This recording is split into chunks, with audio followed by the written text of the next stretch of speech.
Hello दोस्तों, आज हम बात करने वाले हैं सबसे पहले वर्ल्ड हेल्थ ऑर्गेनाइजेशन और यूनाइटेड स्टेट के बीच चल रही राइवलरी के बारे में।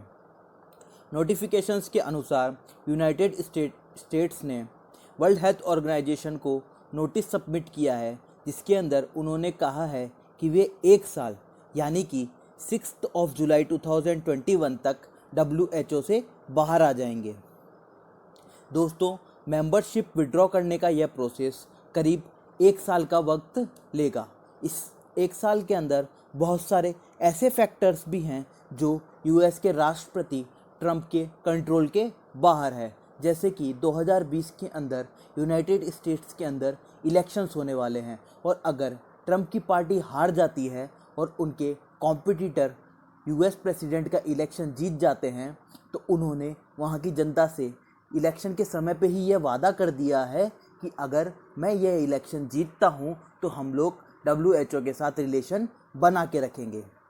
दोस्तों, यूएस के राष्ट्रपति ट्रंप ने WHO से अलग होने का फैसला किन कारणों से लिया, अगर उसके बैकग्राउंड की बात करें तो रिसेंट में जो चल रही कोरोना वायरस की बीमारी है, इसके जिम्मेदार चाइना है और WHO ने इस दौरान चाइना को काफ़ी सपोर्ट किया है। तो यूएस के राष्ट्रपति ट्रंप ने यह एलिगेशंस इल्ज़ाम लगाए हैं कि WHO का ज़्यादातर कंट्रोल चाइना के पक्ष में है और यूएस WHO को अब कोई भी फंडिंग प्रोवाइड नहीं करेगा। फिगर्स की बात करें तो यूएस WHO का सबसे बड़ा फंड कंट्रीब्यूटर है। WHO के 2 ईयर्स के बजट पीरियड की बात करें तो उसका 24% of the total contribution US अकेला देता है। अगला टॉपिक है एग्रीकल्चरल इंफ्रास्ट्रक्चर फंड। जी हाँ दोस्तों, एग्रीकल्चर इंफ्रास्ट्रक्चर फंड जो कि union finance minister Nirmala Sitharaman ji द्वारा आत्मनिर्भर भारत प्रोजेक्ट के दौरान अनाउंस किया गया था। इस स्कीम के तहत करीब 1 लाख करोड़ रुपए, हाँ दोस्तों, 1 लाख करोड़ रुपए एज अ लोन फार्मर्स से related institutes, farmer producer organisation, primary agriculture credit societies को लोन के तहत मुहैया कराए जाएंगे। और इस एग्रीकल्चर इंफ्रास्ट्रक्चर फंड को यूनियन कैबिनेट की आज यानी कि 8 जुलाई 2020 को मंजूरी मिल गई है। एग्रीकल्चर इंफ्रास्ट्रक्चर फंड की बात करें तो इस स्कीम का ड्यूरेशन 10 साल का होगा, यानी कि फाइनेंशियल ईयर 2020-21 से लेके 2029-30 तक। इस प्लेटफॉर्म के द्वारा दिए जाने वाले लोन्स की इंफॉर्मेशन मैनेजमेंट इंफॉर्मेशन सिस्टम एक अलग प्लेटफॉर्म के द्वारा रखी जाएगी।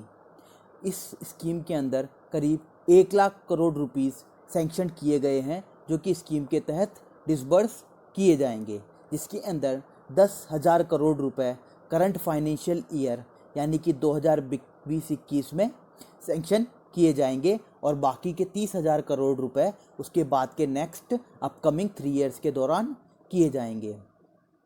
इन लोन्स के ऊपर इंटरेस्ट रेट काफ़ी कम रहेगा, यानी कि 2 करोड़ से कम तक के लोन के ऊपर केवल 3% per annum interest rate charge किया जाएगा। और इन लोन्स का मोरेटोरियम पीरियड यानी कि लोन मिलने के बाद और फर्स्ट इंस्टॉलमेंट के बीच का पीरियड, मोरेटोरियम पीरियड मैक्सिमम 2 साल का होगा और मिनिमम 6 महीने का होगा। दोस्तों, ये था हमारा agricultural infrastructure fund. Next topic की बात करते हैं तो इंडिया ने global real estate transparency index के अंदर अपनी रैंकिंग को सुधारते हुए 34th पोजीशन हासिल की है।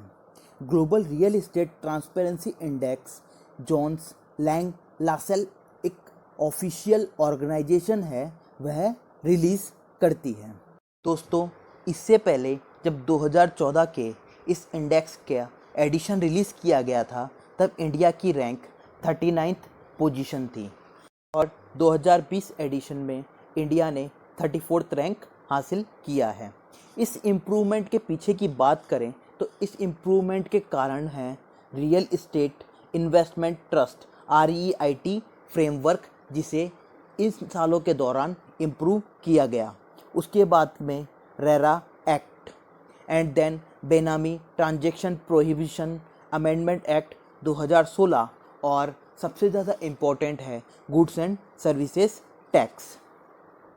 इंडिया का 2020 के अंदर ग्रेटी द्वारा पब्लिश इंडेक्स में स्कोर 2.69 है। दोस्तों, इस स्कोर के अंदर ऐसा होता है कि जितना ज़्यादा हायर स्कोर होगा उतनी किसी कंट्री की रैंकिंग होगी। दूसरे देशों की बात करें तो सबसे पहले फर्स्ट रैंक के ऊपर यूनाइटेड किंगडम ने अपना स्थान किया है और उसका स्कोर है 1.31।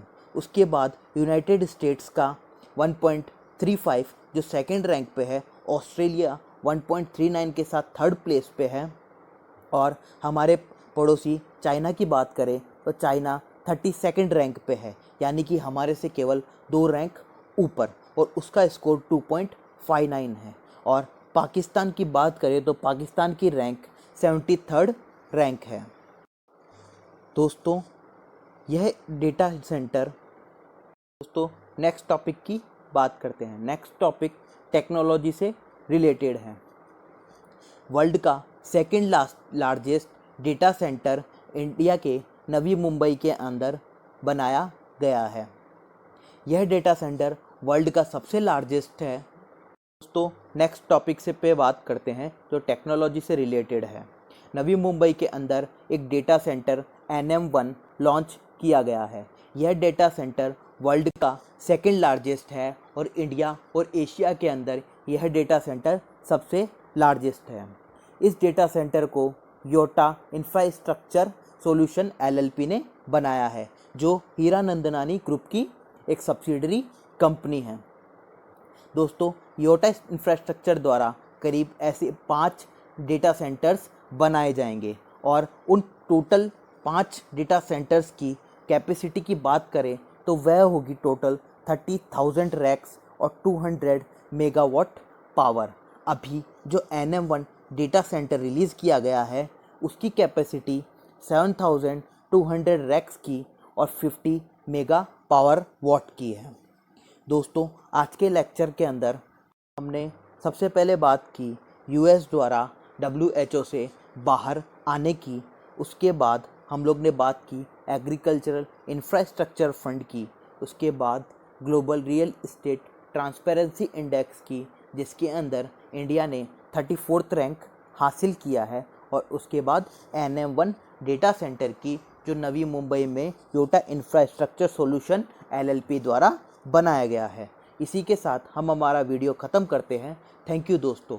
अगर आपको हमारा वीडियो पसंद आया हो तो हमारे वीडियो को अपने दोस्तों के साथ शेयर करें और हमारे चैनल को सब्सक्राइब करें।